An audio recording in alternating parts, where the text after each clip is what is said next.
नमस्कार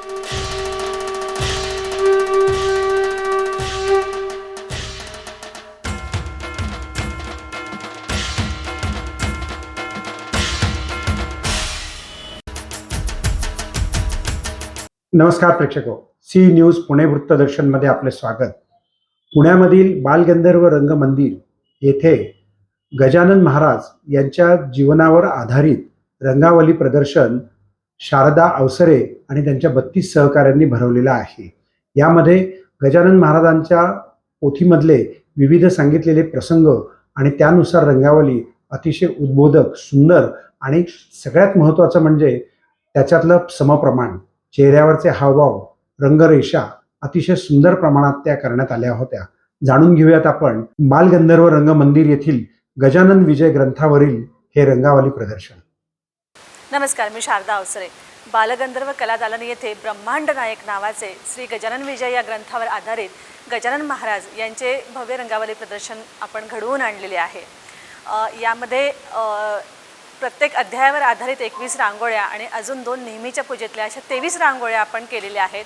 30 ते 32 कलाकार माझ्यासोबत इथे कला सादर करायला होते. आपण 50-60 किलो रांगोळी इथे वापरलेली आहे. ही सगळी कला करताना अहोरात्र आम्ही 2 दिवस इथे ह्या रांगोळ्या काढत होतो. यापूर्वी बालगंधर्व कलादालनला मागल्या वर्षी आपलं आदिशक्ती रंगावली प्रदर्शन झालं होतं. त्यात 16 रांगोळ्या आपण काढल्या होत्या आणि त्याआधी नवदुर्गा नावाचं एक प्रदर्शन आपलं आधीच झालेलं आहे. आज ब्रह्मांड नायक ह्या रंगावली प्रदर्शनाचा शेवटचा दिवस आहे. तर माझी सगळ्यांना नम्र विनंती आहे की सगळ्यांनी आमच्या कलादालनात येऊन आमच्या रांगोळ्या बघाव्या, आमच्या कलाकारांना आम्हाला आशीर्वाद द्यावे आणि गजानन महाराजांचे दर्शन घ्यायला नक्की यावे.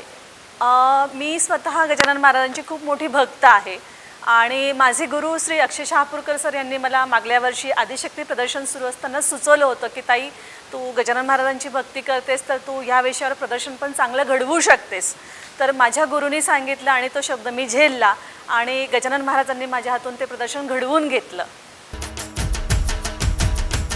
देशामध्ये डिजिटल मीडियाची पॉलिसी ठरणार आहे आणि त्याप्रमाणेच आता आपल्याला काम करावं लागेल असे वक्तव्य चंद्रकांतदादा पाटील यांनी डिजिटल मीडिया कार्यशाळेमध्ये आपले मत व्यक्त केले. सदर कार्यशाळा ही पुणे जिल्ह्यातले डिजिटल पत्रकार आणि आम्ही पुणेकर या संस्थेच्या वतीनं करण्यात आली होती. यामध्ये हेमंत जाधव, समीर देसाई आदी लोकांनी या कार्यशाळेचं यशस्वी आयोजन केलं. व्हिडिओ शूटिंग होतं. आजचं हे दीपप्रज्वलन करताना सुद्धा थोडासा एक हटके प्रयोग. मेणबत्ती ड्रोन घेऊन येतो आहे.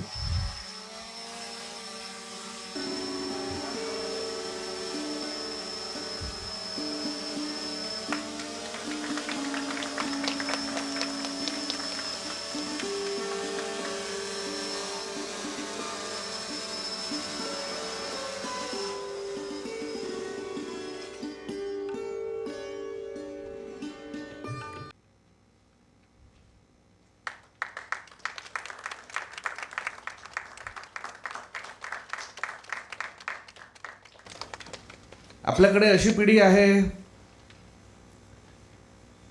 की ज्यावेळेस गावामध्ये एक फोन असायचा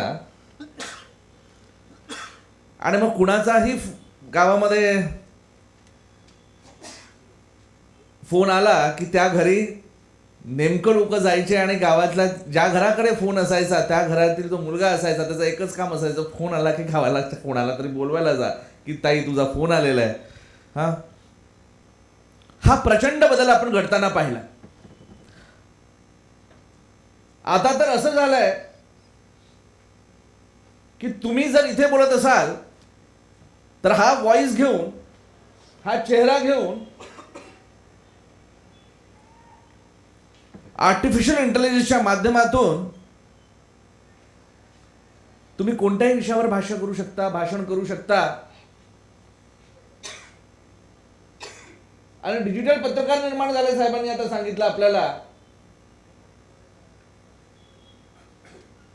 की आता माणसांची गरजच उरली नाही.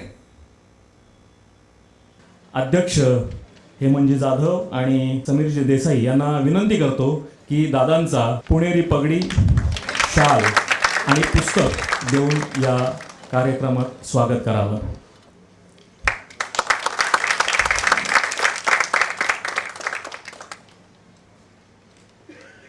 दादा, ही कार्यशाळा डिजिटल असल्यामुळे एक अनोखे प्रयोग आम्ही सकाळपासून वेगवेगळे करतो आहोत. आजचा असाच एक छोटासा प्रयोग की आपण सगळ्यांना प्रशस्तीपत्रक देत आहोत. तर पहिलं प्रशस्तीपत्रक हे आपल्या हस्ते या कार्यशाळेतल्या सहभागी विद्यार्थ्यांना द्यावं आणि ते तुम्हाला देण्यासाठी डिजिटल पद्धतीने तुमच्या हातात ते पोचलं जाईल. त्याचा स्वीकार करून ते तुम्ही फक्त विद्यार्थ्यांना द्यावं. या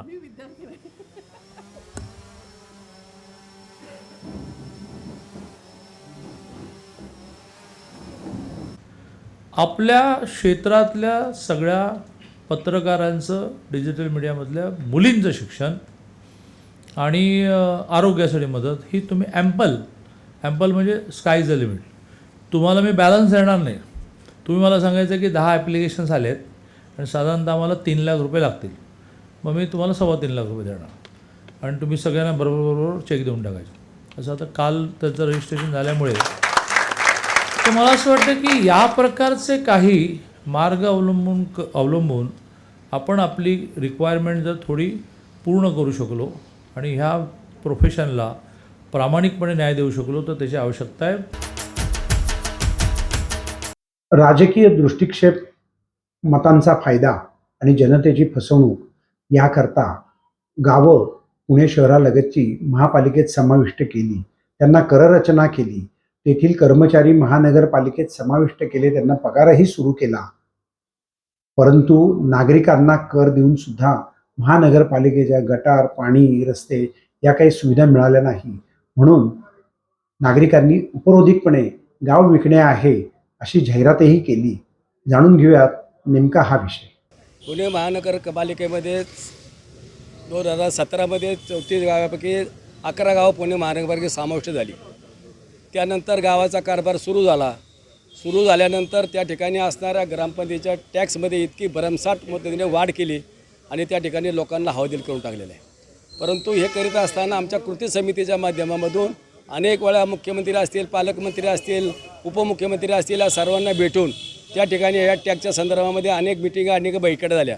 गेल्या लोकसभेच्या इलेक्शनच्या टायमाला सुद्धा अशाच पद्धतीचा टॅक्सच्या संदर्भामध्ये आम्ही आंदोलन करण्याचं ठरवलं आणि त्यावेळेस मला पालकमंत्र्यांनी, मुख्यमंत्र्यांच्या सर्व सहकार्याने त्या ठिकाणी आम्हाला बोलून घेतलं आणि बोलून घेतल्यानंतर त्याचबरोबर त्या ठिकाणी असणाऱ्या त्या करच्या बाबतीत त्या ठिकाणी सूचना देऊन त्या ठिकाणी कर थांबवण्याचे सूचना दिल्या आणि त्यानंतर आम्हाला सांगितलं गेलं किंवा ज्या टायमाला ग्रामपंचायतीचे कर आकारणी झालेली आहे त्या पद्धतीने त्याचा दुप्पट फक्त तुम्हाला कर आकारणी होईल आणि त्या पद्धतीने तुमचा त्याच्या पद्धतीने कारवाई होईल.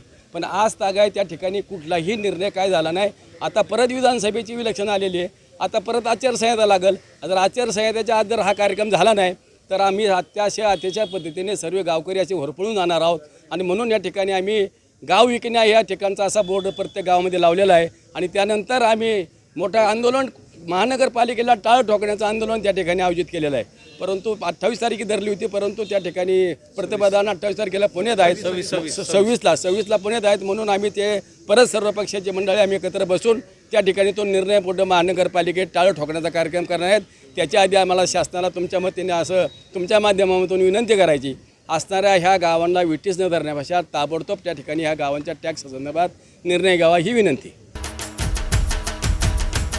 नमस्कार प्रेक्षक, सी न्यूज पुणे वृत्तदर्शनमध्ये आपले स्वागत. महाराष्ट्रामध्ये संत परंपरा अतिशय महत्त्वाची आणि मोठ्या स्वरूपात आहे. त्यात शेगावचे गजानन महाराज हे आपण सर्वजण जाणतोच. त्यांच्या विजय ग्रंथामध्ये त्यांच्या आयुष्यातील प्रसंगांचं जे वर्णन आहे आणि त्या ज्या कथा आहेत त्याचं रंगावलीमध्ये रूपांतर करण्यामध्ये पुण्यातले 32 कलाकार शारदा अवसरे यांच्या मार्गदर्शनाखाली काम करतायत.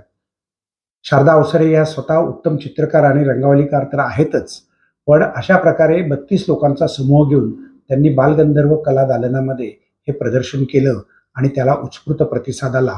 आज सोमवारी रात्री 7 वाजेपर्यंत हे प्रदर्शन असणार आहे. दुसरा महत्त्वाचा विषय म्हणजे आपल्या जीवनातला डिजिटल संपर्क. आपला मोबाईल, टेलिव्हिजन अनेक गोष्टींमधनं आता आपल्याला डिजिटलमधून बातम्या आणि माहिती मिळत असते. या डिजिटलच्या माध्यमावरती सध्या तरी नियंत्रणाच्या बाबतीमध्ये मर्यादा आहेतच, पण यापुढे आता निश्चितच मोठ्या प्रमाणावरती मर्यादा येतील असं जाणवतं. हे सर्व जाणवत असतानाही आत्ता मात्र आपल्याला वर्तमानपत्रापेक्षा डिजिटल बातम्या पटकन मिळतात यावरती आपल्या सर्वांचा दिनक्रम देखील सुरू असतो. तेव्हा अशा डिजिटल वार्तापत्रांना या पुढच्या कालावधीमध्ये मोठ्या प्रमाणात मागणी राहील असं जाणवतं. पाहत रहा सी न्यूज पुणे वृत्तदर्शन.